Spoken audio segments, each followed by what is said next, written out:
እኮ ሮጠ፣ አመለጠ። ጀግና ነው ያድነኛል ያለችው ልጅ አመለጠ። አይ እንኳን ሮጠ። በእውነት ብትይዘው ራሱ በእጅ ሰበብ ነበር የሚሆነው። በእውነት እንኳን ሮጠ። አንተነ እሱን እዚህ ቤት ያመጣው። እሱን ካልያዝኩኝ እመነኝ አንተ ደደብ ደላላ፣ በሱ ቦታ አንተ ቤዛ ትሆናለህ። ቤዛ ማለት ለአንተ የሰው ስም ማለት ነው አይደል? ቤዛ ማለት አንተ በነሱ ቦታ ወይም በሱ ቦታ ትሞታለህ ነው እያልኩ ያለሁት።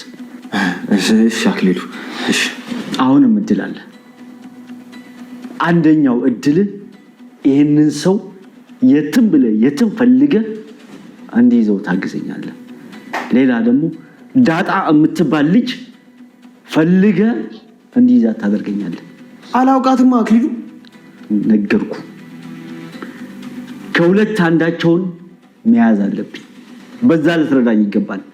አይ የምትል ከሆነ እንደነገርኩ በእነሱ ቦታ አንተ ቤዛ ትሆናለህ።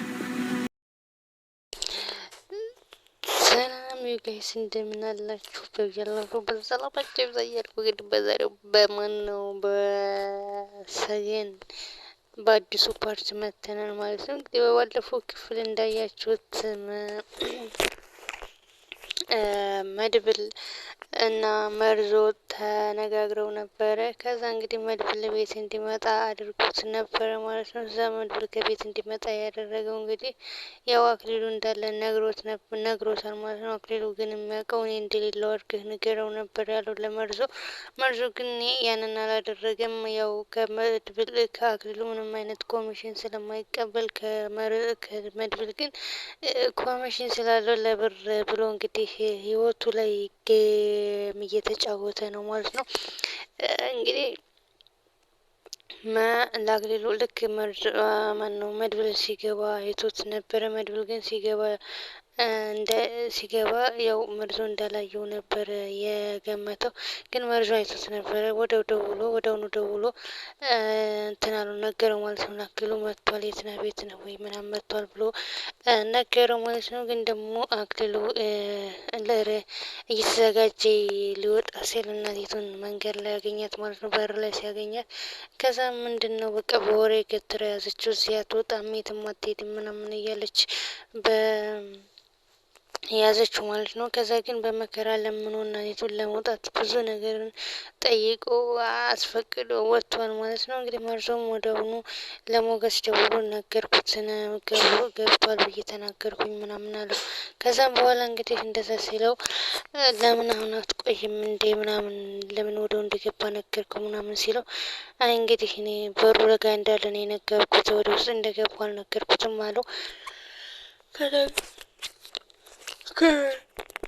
ከመርዞ መቸኮል እና መርዞ እንደቸኮለው እንዳነጋገሩ አክሊሉ ቶሎ ቢወጣ እናቲቱ ባትይዘው ኖሮ ነገሮች ይበላሹ ነበር። ግን መድብል የቅንነት አምላክ ሲረዳው እናቲቱ ይዛ ብዙ ነገር እያናዘዘችው ነበር አክሊሉ ማለት ነው። ከዛም በኋላ እንግዲህ እናቲቱን ለምኖ ወጥቷል ማለት ነው። ከወጣ በኋላ እንግዲህ ሞገስና መድብል በግቢ ውስጥ ተደብቀው ነበር ማለት ነው። ግቢ ውስጥ እንግዲህ እንትን ውስጥ ችግኝ ውስጥ ተደብቀው ነበር ማለት ነው። ከዛም በኋላ እንግዲህ እየሰከረ ነበር አክሊሉ በፍለጋ ማለት ነው።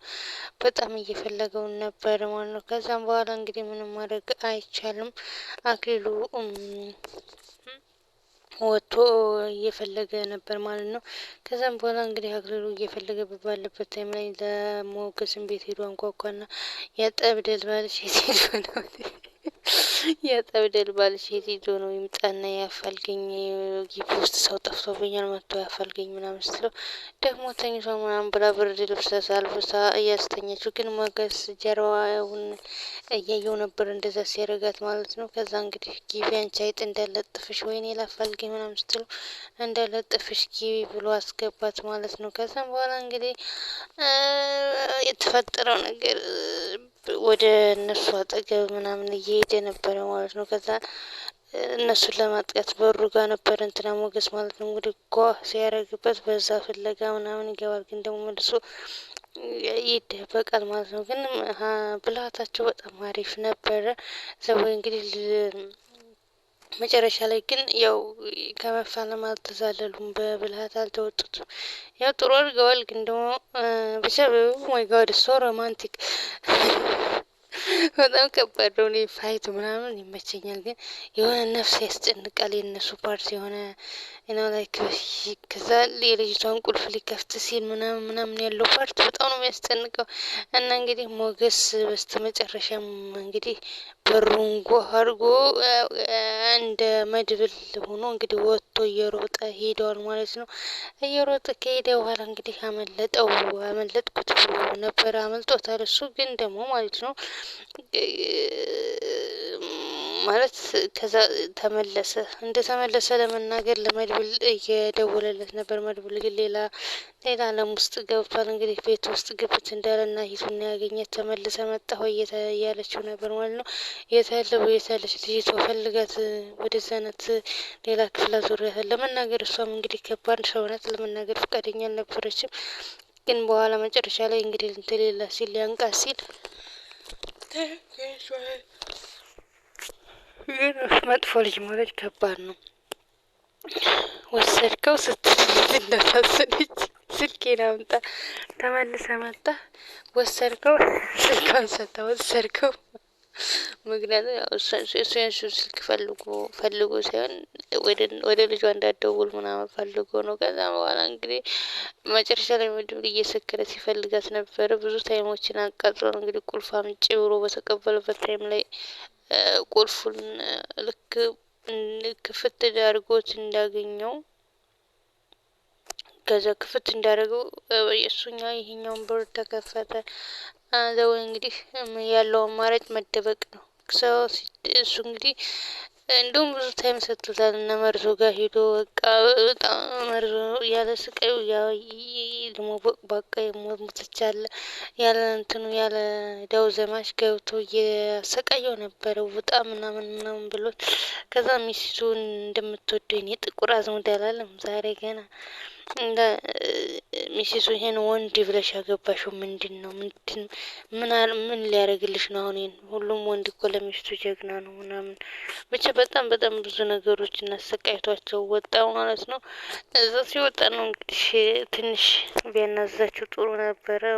መድብልም ልጅቷን በአይኔ ነበር ልክ እንደከፈተ በሩን እንግዲህ ሰውየው መጥቶበታል ማለት ነው። ልክ ሰውየው ሲመጣ እሱ ያለው አማራጭ መደበቅ ነው። ምክንያቱም ፊት ለፊት ካገኘው የልጅቷ ነገር ምንም አይሆንም ነበረ ማለት ከመደበቅ ውጭ አማራጭ የለውም። ከልጅቷ ጋር ገብቶ ቢቆልፍ ይከፍትና እንግዲህ ወይ ሳብሮት እንትን ይለዋል ማለት ነው።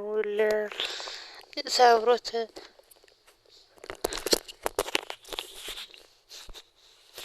ሊገለው ይችል ነበረ። ሰው ያለው አማራጭ መደበቅ ነው። ልክ እንደተደበቀ ግን ጎበዝ ነው፣ በጣም ጀግና ነው እሱ። ሽጉጡን ደቅኖ እየፈለገ እያለ ማለት ነው። ምክንያቱም ባሲል ስለሰማ እየፈለገ እያለ እንግዲህ አፍኖ ይዞበታል ማለት ነው። ከዛ እንግዲህ ያለው ትግል አይታችሁታል። በጣም ደስ የሚል አንድ መድብል ሲወርቅ አንድ እንትና ሲወርቅ አንድ ብቻ እንግዲህ ተተጋግረው ልጅቷም ወጣች። በዛ ታይም ላይ ልጅቷ ወጣች። ግን ዙራ መድብልን እንኳን አላየችው ነው ያልኩት እኔ። ምክንያቱም ብታየው ሁለታቸውን ፈዘው ነው የሚቀሩት። በጣም ማለት ኢሞሽናል የሆነ በቃ ስሜታዊ የሆኑና አላማቸውን የሚረሱ ነው የሚመስለኝና እንኳን ልጅቷ መለጠች። ከዛ እንግዲህ ልጅቷ እየሮጠች ሄዳለች ማለት ነው። ልጁንም እንግዲህ ሞገስን ማነውም ሰውየውንም እንግዲህ አስተኝቶት ሄዷል ማለት ነው።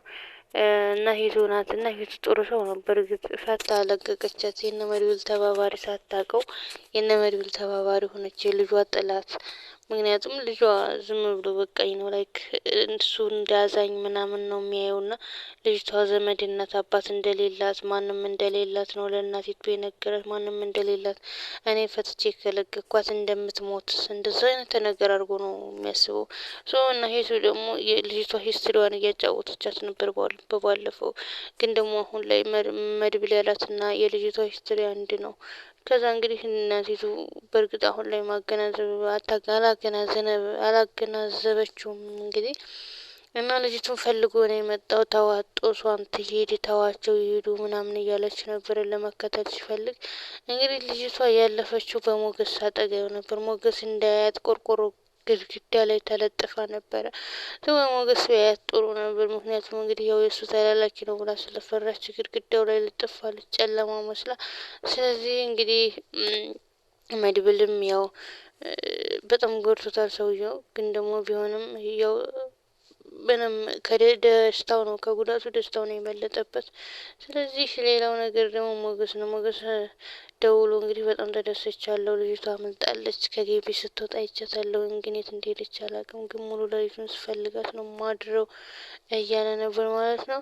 በጣም ደም እየፈሰሰኝ ነው፣ ተጎድቻለሁ፣ ግን ደግሞ ችግር የለውም ምናምን ሲለው ካልመጣው ብሎ ሞገስ መገገም። ከዛ ሚስቲቱ ያይሃል አክሊሉ ያይሃል ምናምን ስትለው እሱ ቤት አይሆንም እናቲቱ ልጅቷ ከቤት ስለሌለች እንግዲህ እሱ ቤት ላይሆን ይችላል ብሎ እንግዲህ ሲወጣ እንግዲህ ሰውየው ግቢ እያጠና ነበረ። ከዛ በኋላ እንግዲህ አሁን የት ልትሄድ ነው? ምንድነህ? ማነህ? የእሷ ተባባሪ ነህ? ከዛ በኋላ በቃ ከባድ ነው የሚሆንበት። አርፎ ቤተኛ ይሻለው ነበር። ከዛ ደግሞ ሲነጋ ጥብቆ የዘጋ ነው ቀባሪ የሚሆነው አለመርዙ